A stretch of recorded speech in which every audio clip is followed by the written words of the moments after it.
Come with me, if you will, on a journey. We are floating gently, high above the African continent. Below us, the vast, sun-kissed landscape of northeastern Nigeria unfolds. Our destination is a city cradled by the Savannah. This is Maiduguri. From this vantage point, the world slows down. The hustle and bustle of life on the ground fades into a quiet hum. We are observers, privileged to see this place in a way few ever do. It is a world of patterns, of colors, and of quiet stories waiting to be told. Let us drift downwards, slowly, and let the city reveal itself to us. As we descend, the land transforms. What was once a uniform canvas of earthy tones now begins to show detail. We see the faint outlines of roads, like threads stitched into the fabric of the earth. Patches of green emerge, hinting at life and water in this arid region. The city appears not as a sudden intrusion, but as a natural extension of the landscape itself. It is a testament to human ingenuity and resilience. Now let us look closer at the city's design. It is a fascinating tapestry woven by human hands over many years. The rooftops create a mosaic of colors and textures. We see the gleaming silver of corrugated iron, a common sight in this part of the world. These roofs reflect the sunlight, creating a shimmering effect across the city. The roads and pathways are the threads that hold this tapestry together. From our aerial perch, they look like a complex network of veins and capillaries. But branching off from them are countless smaller streets and alleyways. These are the intimate pathways of daily life. Look at the layout of the neighborhoods. Some areas are arranged in a neat geometric grid.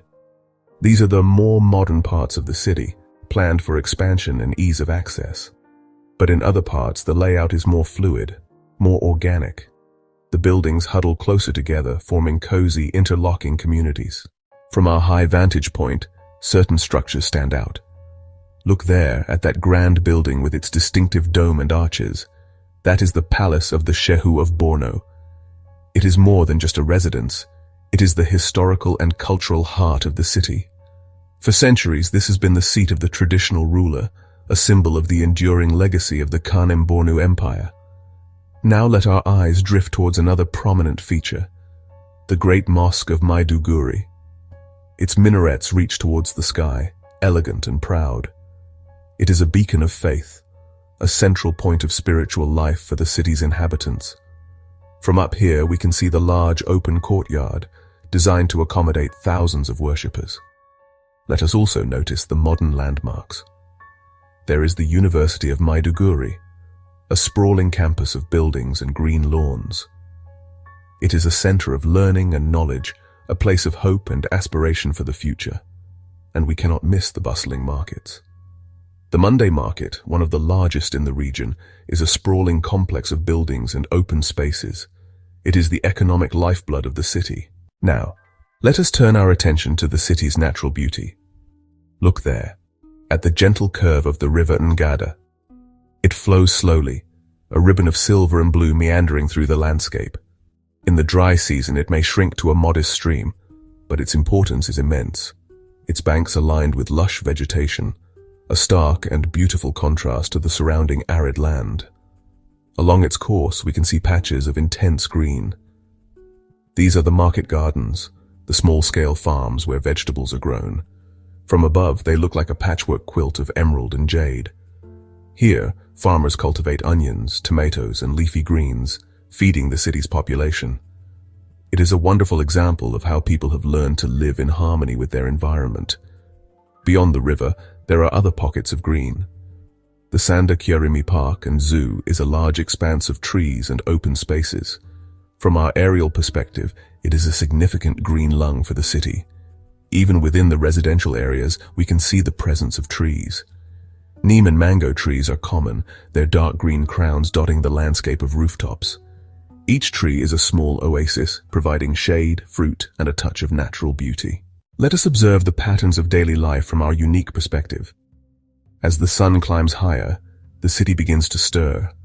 The main roads begin to fill with the slow, steady flow of traffic. Their movement is like the circulation of blood, carrying people to their work, to the markets, to the schools. It is a synchronized dance, a daily rhythm that is both complex and perfectly coordinated. Look at the open spaces within the neighborhoods. We might see the small figures of children gathering to play a game of football.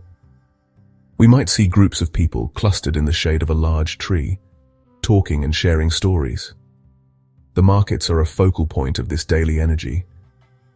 The Monday market is now a hive of activity. From this height, it looks like a living organism pulsing with energy. As evening approaches, the patterns shift once more. The flow of traffic reverses as people return to their homes. The communal spaces might see another flurry of activity before darkness falls. The lights begin to twinkle on, creating a new and beautiful pattern against the darkening landscape. Each light represents a home, a family, a story. Now let us lift our gaze and look towards the horizon. Beyond the defined limits of the city, the landscape changes dramatically. This is where the city ends and the great Sahelian Savannah begins. The transition is gradual but clear. The buildings become more sparse, scattered like pebbles on a vast shore. We see isolated compounds and small hamlets, the last outposts of the urban world. And then, there is only the land, stretching out as far as the eye can see. The savannah is a world of subtle beauty. It is a vast open expanse of sandy soils and hardy vegetation. Dotted across this landscape are the iconic acacia and baobab trees. They stand as solitary sentinels, their distinctive silhouettes breaking the monotony of the horizon. We can see the faint tracks that crisscross the savannah.